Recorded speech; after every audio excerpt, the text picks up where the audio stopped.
సత్యము ఎవరు? సత్యము అంటే ఏమిటి? యేసుక్రీస్తు. ఆయనే నిజమైన రక్షకుడు. ఆయన ద్వారానే మనకు నిత్య జీవము, ఆయన ద్వారానే మనకు రక్షణ, విమోచన ఉంది అని తెలుసుకున్న వారు ఆ సత్యములో జీవిస్తారు. ఆ సత్యమును బట్టి జీవిస్తున్నాడు ఆయన. అదే విధంగా ఇంకా సత్య ప్రవర్తన, అవునా?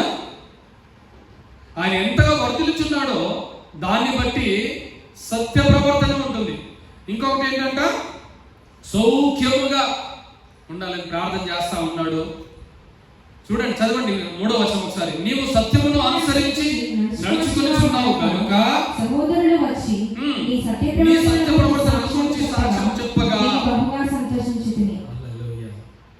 ఈ సత్య ప్రవర్తన ఎలా వస్తుంది అని అంటే, సత్యమును అనుసరిస్తే సత్య ప్రవర్తన వస్తుంది.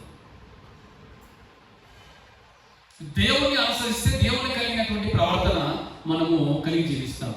క్రీస్తును అనుసరిస్తే క్రీస్తు ఏ విధమైనటువంటి ప్రవర్తనను కలిగి ఉన్నాడో, ఈ లోకంలో జీవించాడో దాన్ని బట్టి. మరి క్రీస్తు ప్రవర్తనను మనం చూసాము.